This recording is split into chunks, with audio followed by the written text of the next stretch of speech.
ಮನೆಯಿಂದ ತೋಟಕ್ಕೆ ಹೋಗಿ ವಿದ್ಯುತ್ ತಂತಿ ಸ್ಪರ್ಶಿಸಿ ವ್ಯಕ್ತಿಯೊಬ್ಬ ಸಾವನ್ನಪ್ಪಿರುವ ಪ್ರಕರಣದಲ್ಲಿ 3 ಆರೋಪಿಗಳನ್ನು ಧರ್ಮಸ್ಥಳ ಠಾಣೆಯ ಪೊಲೀಸರು ಬಂಧಿಸಿದ್ದಾರೆ.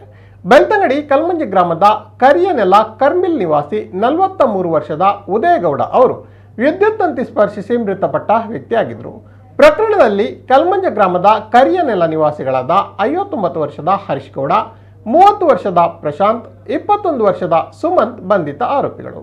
ಇವರು ತಾಲೂಕಿನ ರೆಖ್ಯಾ ಗ್ರಾಮದ ಎಂಜೀರ ಪ್ರದೇಶದಲ್ಲಿ ಇರುವ ಬಗ್ಗೆ ಖಚಿತ ಮಾಹಿತಿ ಪಡೆದ ಪೊಲೀಸರು ದಾಳಿಯನ್ನು ನಡೆಸಿ ಬಂಧಿಸಿದ್ದಾರೆ. ಬೆಳ್ತಂಗಡಿ ತಾಲೂಕಿನ ಕಲ್ಮಂಜಿ ಗ್ರಾಮದ ಕರಿಯನೆಲ ಕರ್ಮಿತಿಲ್ ನಿವಾಸಿ ಶೀನಪ್ಪಗೌಡ ಎಂಬವರ ಪುತ್ರ ಉದಯಗೌಡ ಅವರು ತೋಟಕ್ಕೆ ಹೋಗುವ ದಾರಿ ಮಧ್ಯೆ ಶಿವಪ್ಪಗೌಡ ಎಂಬವರ ಪಾಳು ಬಿದ್ದ ಗದ್ದೆಯಲ್ಲಿ ಅಸಹಜವಾಗಿ ಸಾವನ್ನಪ್ಪಿದ್ರು.